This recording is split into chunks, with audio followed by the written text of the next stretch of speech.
Imagine a thriving community, over 100 men, women, and children, establishing a new life on the shores of a vast, untamed continent. Then a few years later, they vanish. Not a trace, not a body, just an eerie silence and a single, cryptic carving. What could possibly have erased an entire colony from the face of the earth overnight? And what dark secret does that single word hold? To understand this profound disappearance, we must journey back to the late 16th century, a time when the New World shimmered with both promise and peril. England, under the ambitious eye of Queen Elizabeth I, sought to establish a permanent foothold in North America, a counterpoint to the towering Spanish presence. Sir Walter Raleigh, a man of grand visions and royal favor, spearheaded this endeavor. His first attempts, mainly military, failed. The English learned a bitter lesson. Planting a colony wasn't about conquest, but about survival, about nurturing a fragile seed in a harsh, alien land. So in 1587, Raleigh organized a new expedition, composed of 117 settlers, men, women, and children, a true colonial venture.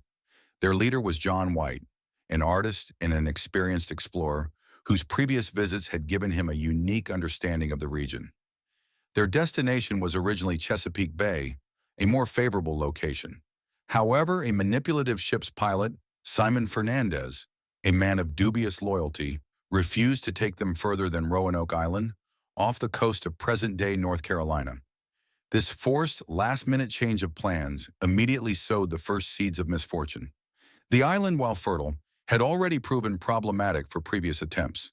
The colonists landed, and the difficult work began. They rebuilt an abandoned fort, planted crops, and began to chart their new reality. Among them was Eleanor Dare, John White's daughter, who shortly after their arrival gave birth to Virginia Dare, the first English child born in the New World, a symbol of hope, a beacon of their future. But hope proved to be a fleeting commodity. Relations with the local Native American tribes, already strained by previous English encounters, quickly deteriorated. Supplies dwindled faster than anticipated. The dreams of immediate riches and self-sufficiency clashed with the harsh realities of pioneering. Fear began to ripple through the small community. As winter approached, a desperate decision was made. The colonists, facing starvation and increasing hostility, pleaded with Governor White to return to England for essential supplies. He was reluctant, fearing for his family and the colony, but ultimately he agreed. Before he left, a crucial pact was made. If the colonists were to relocate, they would carve the name of their new destination into a tree or post. And if they were in distress, they would add a cross above the carving. White promised to return within a few months, a promise underpinned by the very survival of his people. John White's return, however, was tragically delayed. The Anglo-Spanish War erupted, engulfing England in a desperate struggle against the formidable Spanish Armada.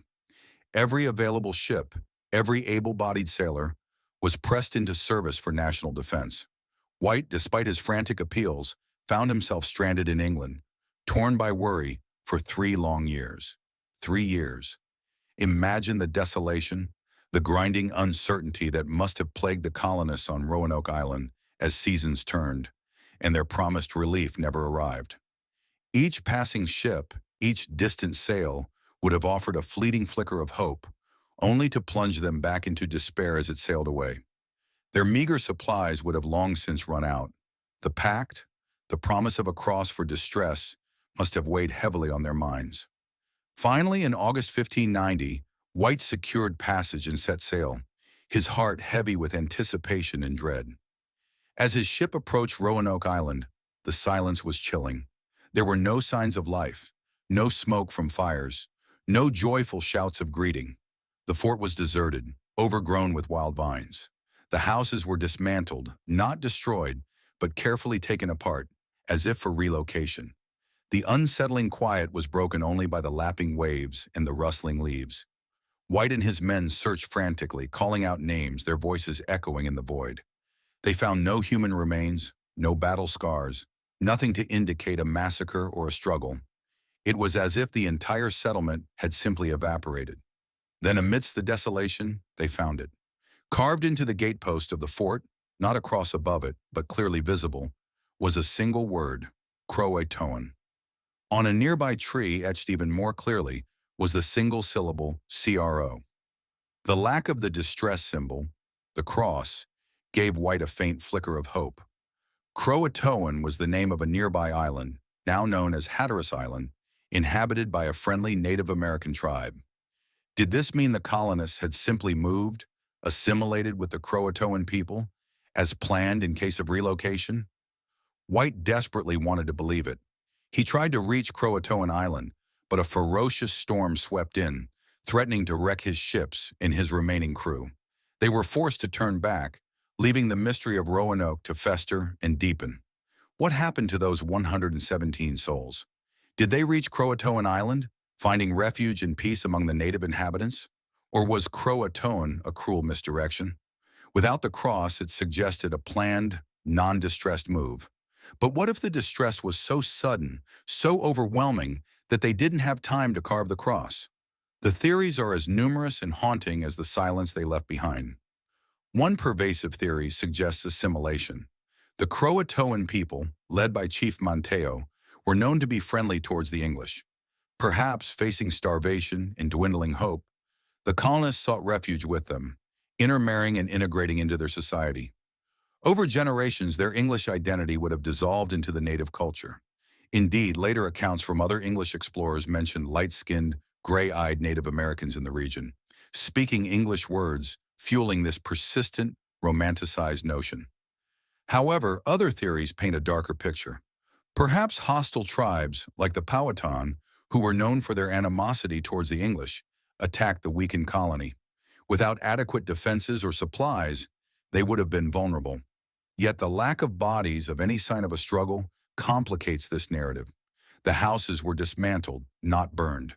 This suggests planning, not panic. Could the Spanish have been involved? They considered the English presence a threat and often destroyed rival settlements. But no Spanish records corroborate such an attack on Roanoke. Another, more speculative theory suggests they attempted to build their own boats and sail north toward the Chesapeake Bay, only to be lost at sea. It's hard to imagine, though, a large group of men, women, and children successfully undertaking such a perilous voyage with limited resources. The most unsettling aspect of the entire Roanoke mystery is its infuriating lack of closure. The truth remains buried under layers of time, speculation, and lost history. The very ambiguity of the carving, CROATOAN, without the distinguishing mark of a cross, has fueled centuries of debate. Was it a message of hope, an indicator of survival and integration? Or was it a final, desperate plea, a misinterpretation of a rapidly unfolding tragedy? The disappearance of the Lost Colony serves as a stark reminder of the fragility of early colonial endeavors, the immense challenges faced by those who dared to venture into the unknown, and the terrifying concept of an entire community vanishing without a trace.